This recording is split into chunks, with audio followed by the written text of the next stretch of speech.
This man thinks that Nikola Jokic cannot be a number one on a championship team. Let's react to it. And just by the way, before I show you guys this video, I am truly hoping that he actually believes this himself and that he isn't just saying stuff to get views because it's the NBA offseason. Because my most viewed video at one time, I think this was about a year and a half ago, was actually me reacting to Nick Wright pretty much criticizing Nikola Jokic. Jokic has so many fans that you can say positive stuff about Jokic and get views. So I really hope that he actually believes this and this isn't just for clicks. I saw this tweet from a basketball reporter I love. His name's Tommy Beer. Tommy. And he says 41 of the past 43 NBA Finals series have featured at least one of these 9 players. Think about that. The last 43 NBA Finals have featured, out of 41 of them, Michael Jordan, Larry Bird, Magic Johnson, Hakeem Olajuwon, Shaq, Tim Duncan, Kobe, LeBron, and Steph Curry. Moral of the story, you need an all-time great to win in the NBA. And I think Jokic is terrific.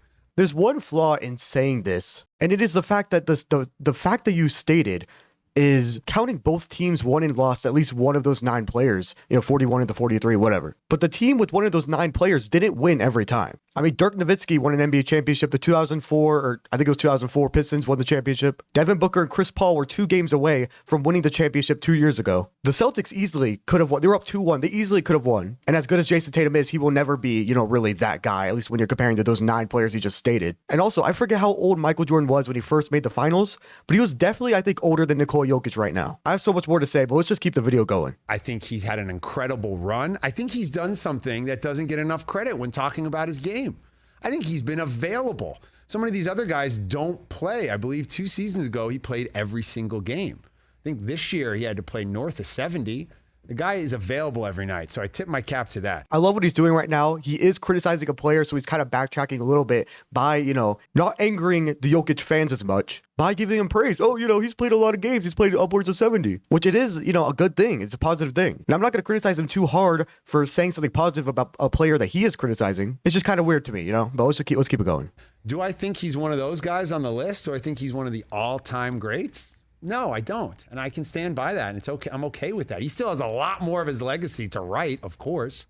I just don't think it's enough for him to be the best player on a championship team. Don't you think that's a bit condescending? Saying that he has a lot more of his legacy to write and then just saying that he can't do it? We can talk with some nuance and some depth, and we can analyze a player and say he's amazing, but why haven't they gotten to that next level? Yeah, it's been some injuries for some key players around him. He lost the game 7 at home in the playoffs to Portland. You cheap shot somebody in the back. You get swept in the Suns in 4 and you get ejected from a playoff game. Like, these are things that happen and we can talk about. It doesn't take away from his greatness. I just don't think that he's going to be the guy to take you over the top. I just don't think that. I really hope he actually starts saying some reasons, because right now he's just saying a bunch of filler. He's kind of, this video is 7 minutes long. Maybe he has a 7-minute segment that he's trying to fill. And I really don't like that about the NBA community. I'd rather just have a short video than just prolong a video by saying a bunch of filler stuff that everyone knows is common sense, but they have to hear it to get to the rest of the video. Time will tell, and I hate hiding behind that excuse in this medium. It's the worst. But when you look at that list from Tommy, to really win in the NBA, you have to have an all-time great player. Kawhi Leonard. So is a 2-time MVP back-to-back not an all-time player? A guy who just put up probably 28, 9, and 10 in the playoffs? Basketball isn't just black and white for, if a player wins a series, he's the guy. If he loses, he's not the guy. Jokic just had to deal with injuries. He's had to run into the GOAT, who will be retiring soon. So Jokic will have that time to make a run in the NBA playoffs where he doesn't have to face the first or second greatest player of all time. 2-time finals MVP. Yes, he's been hurt. He's an all-time great player. And I think Jokic is just a notch below.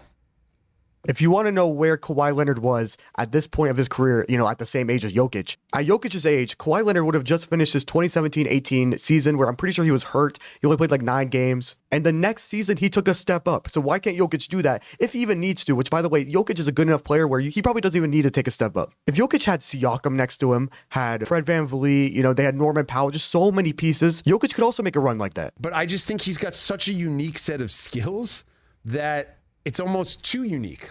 It's not complimentary in a way, and that you have to run through him. It's like with Melo. They're so incredible at what they do and how they do it. It can't necessarily play another way. Why are we not talking about how versatile Nikola Jokic is on offense? He's like the most versatile big in NBA history. Talk about playmaking, shooting, finishing. He gets so many offensive rebounds. All you need is a defensive four next to him. That's the only minimum requirement. And talent. All you need is talent. Fit wasn't the reason that they lost in the bubble. Fit wasn't the reason that they got swept by the Suns. Fit wasn't the reason they lost to the eventual champions Warriors. Each time the talent around him just wasn't good enough. Especially when they got swept. Michael Porter Jr. was terrible. They didn't have Jamal Murray. Let's get on. Ooh, I would like a combo guard who's better than Jamal Murray. I know Jamal Murray's really good, but let's give me like. We also haven't seen Jamal Murray play in 2 years. Availability. It's a thing. And are you expecting him to come back better off the injury? I hope he does. I want to say this real quick. Jamal Murray and MPJ can be at the level of Drew Holiday and Chris Middleton when the Bucks won it. So I still think it's possible for the Nuggets to win it all next year. I think they should easily be a top 5 contender. Just a quick side note. If you go through the NBA on the Heat, who would you rather have than Jokic? Would you rather have Jimmy Butler on your team, or would you rather have Jokic? Than Jokic? I'd rather have Jimmy Butler on my team. I'd rather have a Joker, to be honest with you. Than Jimmy Than Buckets? Jimmy Butler? I guess it depends on how my team is made up. But if We're picking teams, we're trying to win a title this year. Who do you want on your team? You want Jimmy Butler or you want Jokic? Jimmy Butler. You want your boy Tatum or you want Jokic? Oh, man, good one.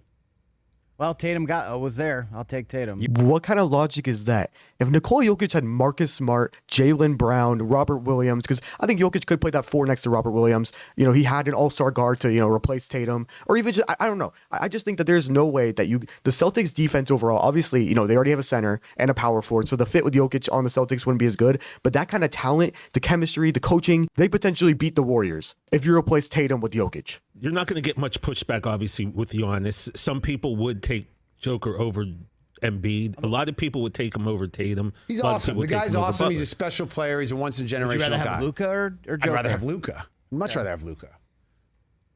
Paul George? At this stage in his career, maybe 2 years ago, I'd rather have Paul George. I don't know. I think Paul George, I love Paul George, but I think I'd rather have Jokic. Devin Booker? I think I'd rather have Devin Booker. Do I even have to say it? I'm really going to sound like I hate Devin Booker when I say this, but will Jokic ever have an elimination game as bad as Devin Booker's in that game 7? As good as Devin Booker is, and I was really rooting for him in this year's playoffs, Jokic he's besides scoring, he can do everything better. And a lot of times that is a flawed argument, but in this scenario where Jokic is so good at scoring already, it's not. And I don't want to hear anything about Jokic's defense because he's actually become a really good defender these last 2 years. He's got such a unique set of skills. However, I think they're so unique that there's a limitation to them. I don't think that he can take the Nuggets over the top as the best player on a championship team. He hasn't said the actual limitation. I don't know what he's talking about. He can't be a primary scorer. Okay, you don't have to be a 30-point per game scorer. I mean, Kawhi Leonard was the best player in the 2014 Spurs series. He averaged 18 points per game in that finals. I'm assuming that this guy has Chris Paul over Nikola Jokic at this point. He's never been like a 25-point per game in the final score. People are going to tell you he was good enough to be the MVP of the league, but he can't be the MVP of a championship team. So we see it happen all the time. It's happened a lot in NBA history. Well, we saw there was an argument. Russell Westbrook won the MVP and he lost in the first round, but in 5 games. 2 things to say to that. One, Westbrook was a one-time MVP and overall was a really hard player to build around. All you need for Jokic is a defensive 4. Also, Westbrook was kind of known for not being that good in the playoffs. Jokic has been amazing these last 2 seasons. Sorry, 3, because the bubble he was amazing as well. This video has been going on pretty long, so let me just cap this off by saying the gap between the best player in the NBA and like the 8th or 9th best player in the NBA is so slim, and all you have to do is outperform them in one series at a time. And we've seen Jokic do it. So I honestly just don't understand what the big deal is. I think I might direction myself toward doing these kind of videos now. So just let me know what kind of video you want me to react to next. Or what kind of regular video that you've seen on the rest of my channel. I could do those as well. If you enjoyed it, like it. Yeah, comment down below. Subscribe. I'm so close to 500 subscribers. And peace.